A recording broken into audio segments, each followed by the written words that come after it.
Hello friends, we are going to start a new lecture series on the evolution. So this is the first lecture of the series, and in this lecture we will be discussing about the introductory part of the lecture series. That is, we'll talk about the definition of the evolution, what is evolution, then we will talk about the origin of the universe, the theories that explain the origin of the universe. Then we will briefly discuss about the theories that explains the origin of the earth and the solar system, and finally in the last part of this video we will talk about some theories that have been given to explain the origin of the life on earth. So first let us take the evolution. What is evolution? The term evolution was actually given by Spencer, and the literal meaning of evolution is the unrolling of the nature. So it is actually the unrolling of nature that brings out an orderly change from one form to another form. So this is an unrolling of nature that brings an orderly change. So orderly change from one form or condition, to another, So that is the evolution. In terms of the biology, in biological terms, evolution may be defined as the phenomena because of which the characteristics of a species changes over time. So no species remains static. Every species undergoes a change during which its descendants of a species will be different from its ancestors. So that change in the characteristics of a species over the time can be called as the evolution. So evolution is actually the law of nature. Everything changes, nothing remains static. So it is basically the law of nature. And the history of the origin and development of the life on the earth is called as the evolutionary biology. So the history of development of life forms on earth is called as the evolutionary biology. In other words, we can say that evolution or evolutionary biology is the story of life on the earth. So this is a fascinating story of how life originated on the earth and how life developed into the diverse forms that we find in present day. So in order to understand the origin of or the evolution of the life on the earth during the millions of years of time, we must first understand the circumstances or the context of the origin of life. So for that reason, we must first understand how this planet Earth first originated, or how the solar system originated, or how the entire universe first originated. So let us have a brief look at how the universe first originated, and later we will find how Earth and solar systems came into existence. So first of all, how this universe arose. So origin of the universe. So first of all, what is universe? So if we try to define universe is also called as a cosmos. So universe or the cosmos. What is universe or cosmos? Cosmos or universe is the whole existing space and matter, the entire existing space and matter, which is differentiated into several galaxies, and each galaxy formed of several stars and the planets and satellites and the clouds of gas and dust. They all form our universe. So universe can be defined as it is the whole existing space. It is the entire existing space and the matter that makes this universe, is differentiated, and this universe is differentiated into galaxies. It is differentiated into galaxies, and galaxies are differentiated into stars, and stars have the planets, and planets may have the satellites, and there may be other satellites, and there may be other celestial objects, including some clouds of gas, and dust. All this forms our cosmos or the universe. Now there are no definite evidences as to when this universe arose, when a universe came into being, because all the evidences that were present, they were lost during the billions of years of evolution. Therefore, different workers, different scientists have given different theories to explain the origin of the universe. But the most acceptable theory is the theory called as the Big Bang theory. So let us talk about that theory, Big Bang theory. So Big Bang theory, this Big Bang theory, this theory was given by Abbe Lemaitre. So the theory was given by Abbe Lemaitre. Abbe Lemaitre gave this theory, the Big Bang theory, in 1931, and this is by far the most acceptable theory of origin of the universe.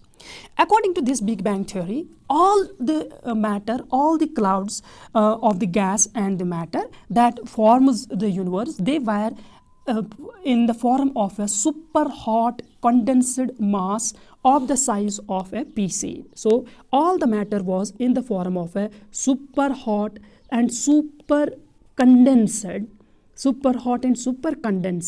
mass, which was less than the size of a pea seed. It was less than the size of a pea seed. Then what happened? Then a big explosion occurred. So here in this image you can see the timeline of the Big Bang. So it is believed that all the matter, here is the matter that forms the universe, which was in the beginning in the form of a super hot mass which was of the size of the pea seed.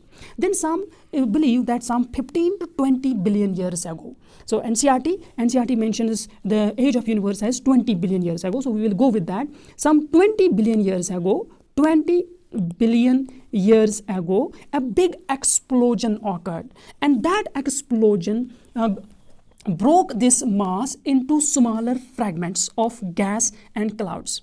So immediately after first few seconds of the Big Bang, of this big explosion, the subatomic particles were formed, and later on, as these clouds of the mass expanded, so the temperature came down gradually, and this resulted in the formation of then the atoms, and atoms later on condensed to form the elements. And later on, as these matter kept on expanding, temperature kept on decreasing, this ultimately resulted in the formation of the galaxy. So you can see here that galaxies were formed.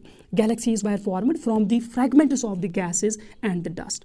And later on, from these galaxies, the planets were also formed. So and these galaxies are continuously being formed even today in the outer universe, and universe is expanding even today, as was opined by the Hubble, who proposed that the universe is expanding. So even today the universe is expanding and new galaxies are continuously being formed. So this was about the Big Bang theory. So I will summarize Big Bang theory one more time. Big Bang theory states that all the matter that forms the universe, present day universe, that was in the form of a super hot ball of the size of a pea seed. Then some 15 to 20 billion years ago, explosion occurred to it that resulted in the spreading of this fragments from it, and the cosmic material thus got broken down into numerous pieces that gave rise to the galaxies. And these galaxies are still being formed, and our universe is continuously expanding, it is continuously cooling. So this is called as the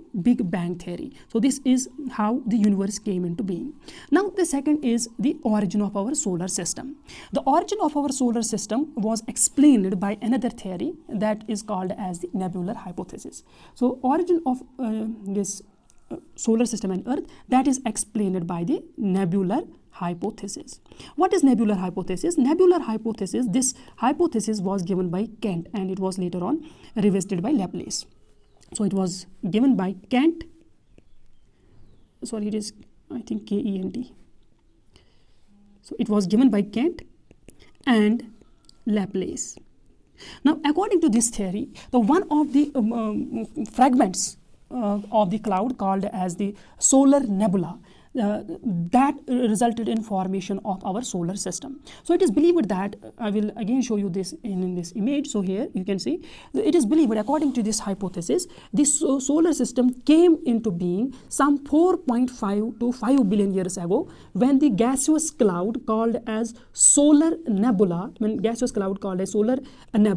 was formed. So here this the gaseous cloud which you will see on top of this image, this is the solar nebula. So this solar nebula, it formed some 4.5 to 5 billion years ago.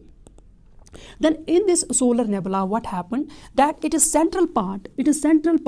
it developed a spin in different direction, and the temperature of this part rose to a very high level, and this gave rise to the sun. The central part of this solar nebula, it developed spin, and its spin was different from the peripheral disk part, and this central part gave rise to formed the sun. And the peripheral, that flat disk, if you see here, the peripheral flat disk, it broke into several smaller disks, with each disk having its own spin, and each smaller disk that eventually resulted in formation of the planets. So peripheral flat disk broke into smaller disks, and each disk gave rise to the different planets. So different planets were formed from the peripheral disk along with the other celestial bodies. For example, here from the peripheral disk arose different planets, the 8 planets that surround our sun, or that make our solar system. And apart from the planets, were formed from the peripheral disk the satellites of these planets, the asteroids, and the meteorites, as well as the comets. So all these were formed from the peripheral disk. So this is how the solar system came into being. Now, as far as our Earth is concerned, so Earth is also believed to have arisen some 4.5 to 5 billion years ago, and there is evidence in support of this, because the earliest igneous rock that has been discovered on Earth is some 4.3 billion years old. Now during this condensation of this cloud of dust, so heavier elements is like nickel and the iron, they formed the core of the Earth. They settled in the middle of the Earth, so they formed the core. So here you can see, this is the core of our Earth. This is the core of our Earth. So core has two parts. One is the inner core. It is in the form of molten state. It is liquid state, that is having the very high temperature, this inner core, and this is the outer core, which you will see it is comparatively less hot. It is outer core, and this core is actually formed of the heavier elements. Heavier elements like iron and nickel settle down, and it formed the core of our Earth. The less dense elements like the aluminium and magnesium, they formed the mantle. So here the mantle, the orange colored strip here, this orange colored portion, this formed the mantle. So mantle is actually formed of comparatively less dense elements like aluminium and magnesium, and it is some 2,900 kilometers in diameter. So this is 2,900 kilometers wide. So if we see the diameter of this mantle, it is 2,900 kilometers. And the outermost layer on which the life is present, that is called as the crust. The outer one formed the crust. Crust was formed by the lightest elements. So here in the crust we will find only the light elements. Light elements like the silicon, they are found predominantly on the crust. So this is how our Earth came into being. Now the early atmosphere of the Earth, and in the very beginning the temperatures were very high. The temperature of the Earth was in thousands of degrees centigrade. So therefore there was no atmosphere on the Earth. Later on, as the temperature cooled down in due course of the time, after some thousands and millions of years, then the water vapor, methane, carbon dioxide, and ammonia released from the molten masses covered the Earth. So we can show that this atmosphere at the later stages of the Earth was primarily formed of the following components. So the early atmosphere of the Earth, when atmosphere was present earlier in remote past, there was no atmosphere, but later atmosphere developed. So when early atmosphere was in the form of the water vapors, there were water vapors. Next, there was also some methane, some carbon dioxide, and the ammonia. So these formed the Earth's early atmosphere. This is also called as the primary atmosphere. So primary atmosphere, as you might have noted, in this primary atmosphere there was no oxygen. So this type of atmosphere where there is no oxygen, this is called as the reducing atmosphere. So primary atmosphere at that time was the reducing atmosphere. So the hydrosphere, so these are the two components of the earth now. Lithosphere, that is the land part of the earth's crust, and the atmosphere, which was the primary reducing atmosphere in early earth, and the hydrosphere that arose much later when the temperature of the earth was below 100 degrees centigrade. So when it was 100 degrees centigrade, only then the water vapor is condensed, and that resulted in the precipitation, and then hydrosphere came into being. So before that there was no hydrosphere. So this was how our earth arose.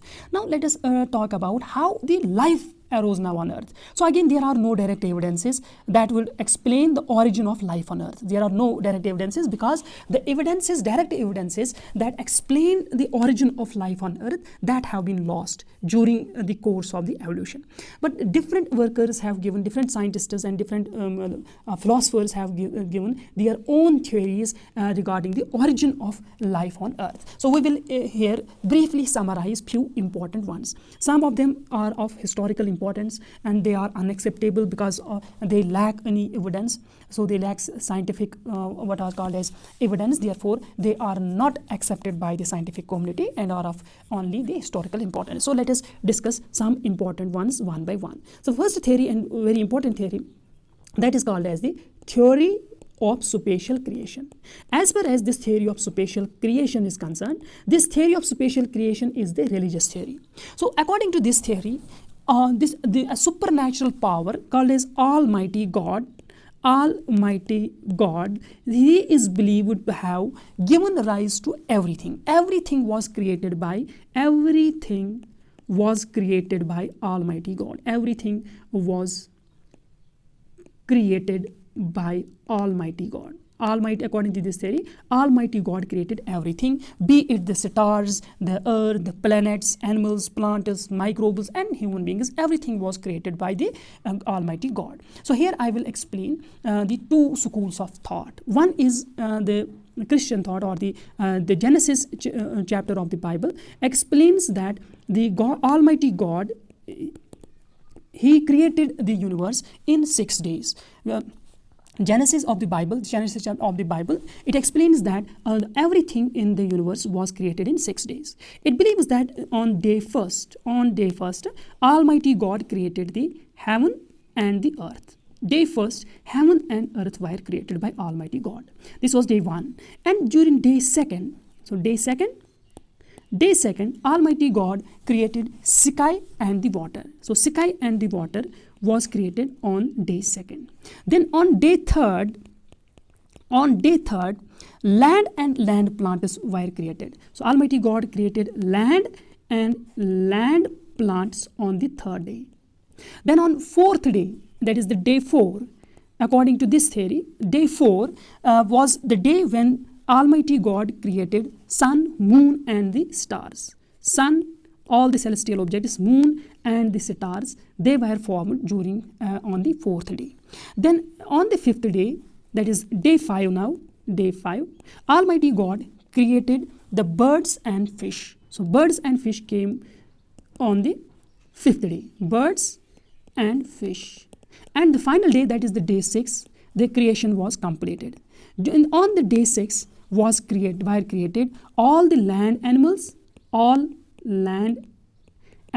and the first humans and human. So according to Bible, or according to the Genesis chapter of Bible, the first man that was created was Adam. So first man, according to Bible, first man that was specially created by God, that was Adam, and it was believed to have been created by the clay. So it was created according to this mythology, it was created theory by from the clay. And the first woman was Eve. And this Eve is believed to have been created from the 12th rib of Adam. So it was developed from the 12th rib of Adam. So I will highlight this very important point. This is often asked in the examinations, competitive exams.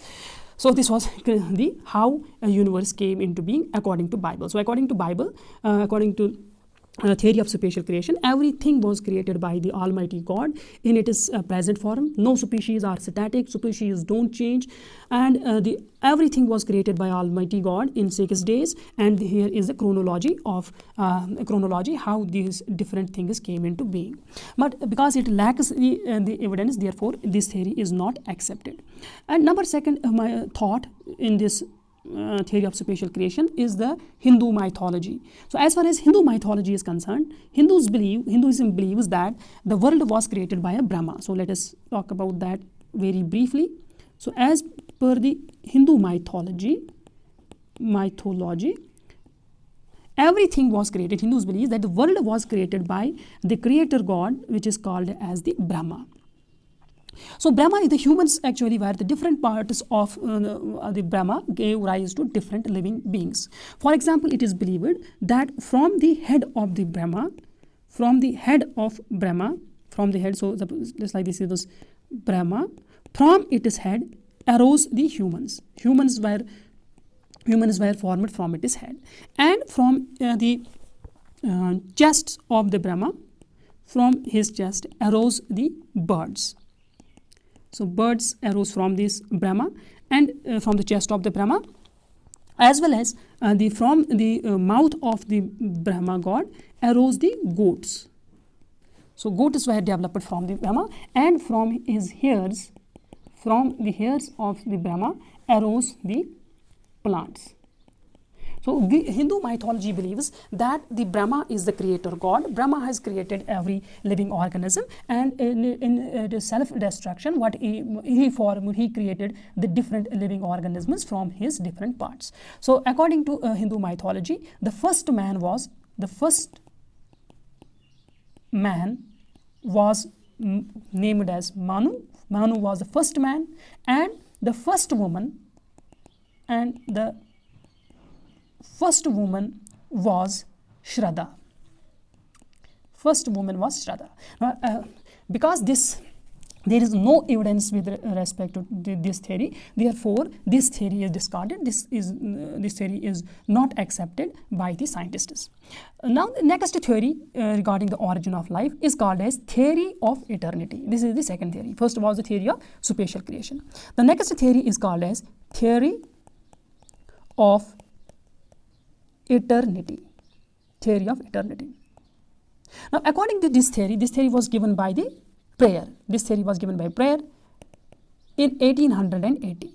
According to this theory, everything was present right from the beginning. There is no origin of the universe and there is no end of the universe. This theory believes that all the living beings, plants, stars, etc. existed as such from the beginning and would continue to exist till eternity. So there will be no change with respect to this origin, or there is no evolution. In other words, whatever living organisms were present, they were present right from the beginning and they will continue to remain forever. So this is the theory of eternity, that everything existed right from beginning and it will continue to exist till eternity.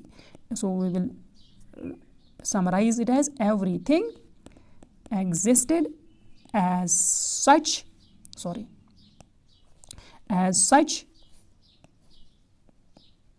from the beginning and would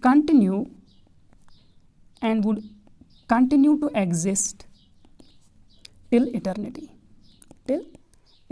So that is why it is called as theory of eternity. This was the second theory. Again, there is no scientific proof. In fact, there are many proofs against it. There have been millions of the species that have got extinct, and new species are continuously being developed, as is being found by the fossil records. Therefore, this theory is discarded. Now, next is the third theory. This theory is called as the theory of catastrophism. Now, this is a very interesting theory of catastrophism. According to this theory, this theory was given by George Cuvier in 1826. So let us first note that this was given by George Cuvier. This theory was given by George Cuvier in 1826. 1826, George Cuvier gave this theory, sorry. This theory was given by George Cuvier in 1826. So according to this theory, the world has passed through many ages. The world has passed through many ages, and at the end of one age, so at the end of one age, at the end of one age, everything, all the living organisms or the most of the living beings get killed. So a catastrophe occurs at the end of each age, and that kills most of the living organisms. At the end of one age, catastrophe occurs, and that catastrophe kills most of the living organisms. Then at the beginning of the next age, the new creation evolves. Then this theory believes that at the beginning of the next age, new life evolves. So new creation or life is evolved. Right? So this theory believes that the earth has gone through several ages. So at the end of one age, a big catastrophe occurs, kills most of the living organisms. Then a next age will begin, and the remaining few living organisms will create the new life forms. So this is there is scientific evidence with some evidence in support of this theory in the form of the fossils. We see that in the past many number of species were present which are not found at present. But this does not explain as to how the first living organisms arose. So this does not satisfactorily explain the origin of the life, although it will it explains the events that occurred during the evolution of the life, that old living forms will perish, new living forms will arise, but it does not explain the origin of the life. So this was another theory of the historical importance, that is theory of catastrophism. Now another theory that has been given is called as the cosmozoic theory. Cosmozoic theory. Now cosmozoic theory, this theory was given by the Richter in 1865. So this theory was given by Richter in 1865. According to this theory, both living and non-living matters were formed simultaneously. So early living objects were formed in the form of the resistant spores, and those resistant spores were called as the cosmozoa. So this believes that all the living organisms and non-living matter were simultaneously formed, and early living objects were in the form of the resistant spores. Those resistant spores were called as the cosmozoa.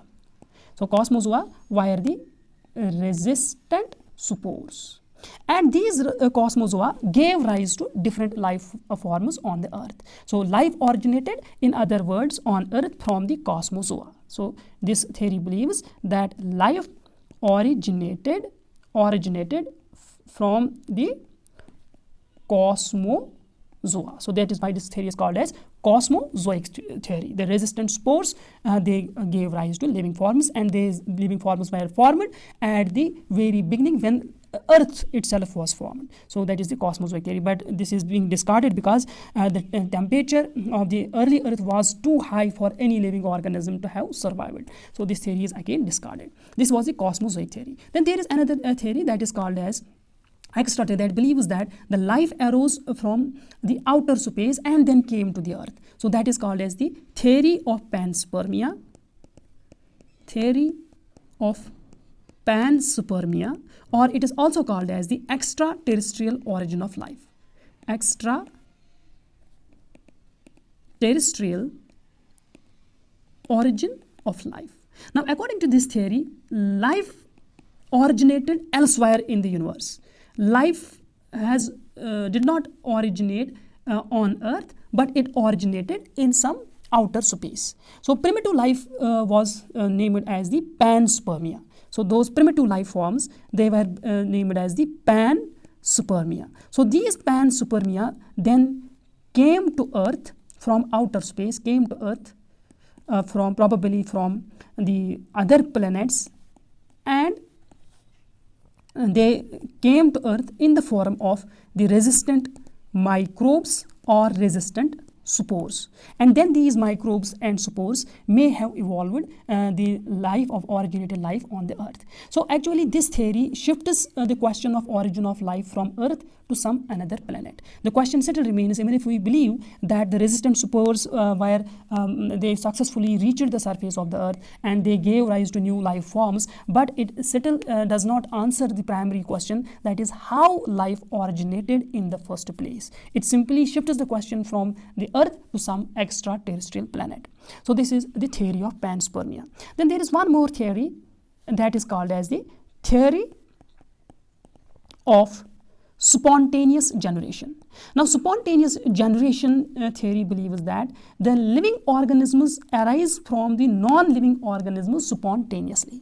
So this theory was very popular among the Egyptians, among the great even Greek scholars, Greek philosophers like Anaximander, Aristotle, or von Helmont. They even believed that the living organisms arise from the non-living organisms spontaneously. So for example, I will cite here examples of three Greek philosophers. One is that of the Anaximander. So Anaximander, a Greek philosopher, he believed that life arises from the mud warmed by sun.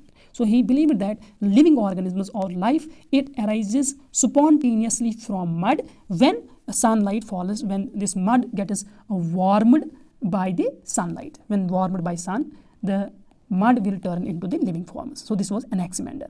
And another scientist, a very popular father of biology, that is the Aristotle. Even Aristotle believed in the theory of abiogenesis, or the theory of the spontaneous generation. He believed that plants develop from the soil, while worms and snails to be the products of the putrefaction. So according to Aristotle, plants, they develop from the soil, plants develop from the soil, while as worms and snails, they are believed to have arisen by the putrefaction, So this question is also often asked in the competitive exams. Please take note of this putrefaction. Third and final example of this abiogenesis is the one that comes from the Van Helmont. So Van Helmont believed that the mice of both sexes he claimed that the mice of both sexes, they develop from the sweat and wheat barn kept in dark for 21 days.